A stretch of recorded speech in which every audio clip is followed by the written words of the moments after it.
Palakpakan natin si Kristo, ang ating mabuting balita. Isang mapagpalang umaga po sa ating lahat. Good morning.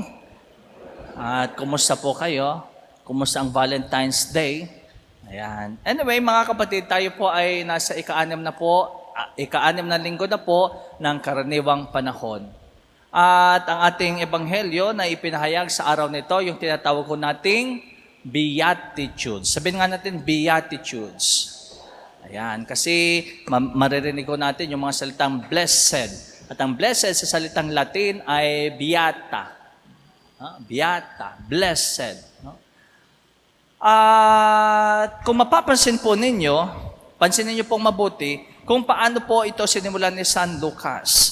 Sinabi si San Lucas, sa unang bahagi ng ating ebanghelyo, Jesus came down with the 12 and stood on the stretch of level ground. Jesus came down with the 12. Bumaba si Jesus kasama ang 12. So kung bumaba ho sila, saan po sila nanggaling? Sa itaas. No? Ano ginawa nila sa itaas? No?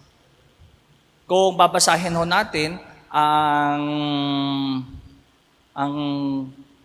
unang bahagi, mas na unang bahagi kaysa sa ebanghelyo natin ngayon, ay maririnig ko natin sa in the first part of this gospel, the Beatitudes, si Jesus ay tumawag, namili ng kanyang mga makakasama, ng mga taong magiging katuwang niya, kaagapan niya sa kanyang public ministry. Si Jesus ay itinawag niya, namili mula sa kanyang mga disipulo ng 12, na kalaunan ay tinawag niyang apostol. No? So yung ginawa nila sa taas, ibig sabihin nun, si Jesus ay namili ng kanyang mga apostol. At bumaba sila matapos ang paghirang niya sa kanyang mga alagad. At sinabi niya, no? Kasama ng mga tao, "Blessed are you who are poor. Blessed are you who are hungry now. Blessed are you who are weeping. Blessed are you when the people hate you, when they exclude you and they insult you and denounce your name as evil on account of me." No? Mapalad kayo. No? Para bang sinasabi ni Kristo, mga kapatid, kung gusto ninyong maging mapalad, katulad nitong mga alagad na ito, you have to live out with the Beatitudes. Kung gusto ninyong maging alagad ko, kailangan isabuhay ninyo ang Beatitudes. Kung gusto ho ninyong maging masaya ang inyong buhay, maging matagumpay ang inyong buhay, you have to live the Beatitudes. The Beatitudes. Kailangan maging attitude. Ito po yung magiging attitude ng mga Kristiyano. Ito po yung magiging attitude ng mga gustong sumunod kay Jesus. At kung mapapansin din po ninyo, no, kung kayo po ay nagsisimba tuwing November 1. Ayan, ano bang November 1? Hindi pa sigurado. All Saints Day. Ayan, Todos los Santos. Ito po yung ebanghelyo na permanenteng ipinapahayag ho sa atin sa tuwing tayo po ay nagdiriwang ng Todos los Santos. So, anong ibig sabihin yan, mga kapatid? Ito po, naging sikreto din ng mga banal. Ito po yung mga sikreto ng mga santo at santa. Ito po yung naging gabay ng mga santo at santa kung bakit ho napasa kanila ang buhay na walang hanggan. So kung nais ho din natin maging santo at santa, kung nais din ho natin maging banal, we have to live out the Beatitudes. Ano bang naramdaman ninyo matapos itong ipahayag? Habang nakikinig po kayo, hindi ba kayo napasana all? No? Kasi sino itong mga blessed? Sino itong mga mapalad sa paningin at sa puso ng Diyos? Blessed are you who are poor. Blessed are you who are hungry. Blessed are you who are weeping. Blessed are you when people hate you. Sana all. No? Kasi, hindi ito yung, kung titignan ho natin, hindi ito yung mga tao na mapalad sa ating mga puso. Hindi ito yung mga taong tinuturing ho nating mapalad sa ating mga mata. Diba? Sino yung mga mapapalad sa atin? Sino yung mga iniidolo ho natin? Sino yung mga tinitingala ho natin? May nagsabi na ba sa inyo, mapalad ka kasi umiiyak ka ngayon? Mapalad ka kasi namatayan ka ng asawa? Mapalad ka kasi may anak ka sa hospital? Mapalad ka kasi kumakalamang sikmura mo? May nagsabi na ba sa inyo nun? Wala. Sino yung mga mapapalad sa atin? Yung mga mayayaman. Mapalad yung mga may mansyon. Mapalad yung mga milyonaryo, mga bilyonaryo. Mapalad yung mga sikat. Mapalad yung mga tinitingala sa lipunan. Mapalad yung mga makapangyarihan. Kasi hindi, ang puso natin ay ibang-iba sa puso ng Diyos. Ang mata natin ay ibang-iba sa mata ng Diyos. So anong ibig sabihin ni Kristo nung sinabi niyang mapalad ang mga aba, mapalad ang mga nagugutom, mapalad ang mga tumatangis? Ibig bang sabihin, sadista si Kristo? Natutuwa ba si Kristo kapag tayo po ay naghihirap? Natutuwa ba ang Diyos kapag tayo po ay naghihikahos? Tuwang-tuwa ba si Kristo kapag tayo po ay kumakalam ang ating mga sikmura? Natural, hindi. Kasi ano ang sabi ni Kristo? No? I came that they may have life and have it to the full. Naparito ako upang bigyan sila ng kaganapan ng buhay. Ano bang kaganapan ng buhay? Kundi buhay na wala ng sakit, buhay na wala ng dusa, buhay na wala ng kalungkutan, buhay na wala ng kumakalamang sikmura, buhay na wala ng kamatayan. Yun ang ibig sabihin ng kaganapan ng buhay. At yun ang buhay na kalob sa atin, Jesus. So ano ngayon ang ibig sabihin ni Kristo? Mapalad kayong mga aba, mapalad kayong mga nagugutom, mapalad kayong mga tumatangis, mapalad kayong mga ginagawa ng mga masasama. Ibig lang sabihin ni Kristo, mga kapatid, mapalad tayo, katulad ng sinasabi ho sa atin ng ating salmong tugunan. Anong sinasabi ng salmong tugunan? Blessed are those who hope in the Lord. Mapalad ang mga walang ibang inasahan kundi ang Diyos. Mapalad ang mga walang ibang kinakapitan kundi ang Diyos. So hindi yung pagiging mahirap, hindi ho yung pagiging malungkotin, hindi yung pagiging salat sa buhay ang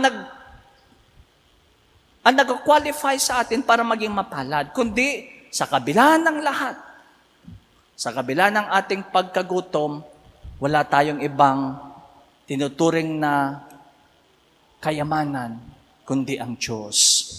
Mapalad tayo kung sa kabila ng ating paghihirap, mahirap ang buhay, nagtrabaho ka na, ginawa mo ng lahat, but at the end of the day, magtitiwala ka sa Diyos, mapalad ka.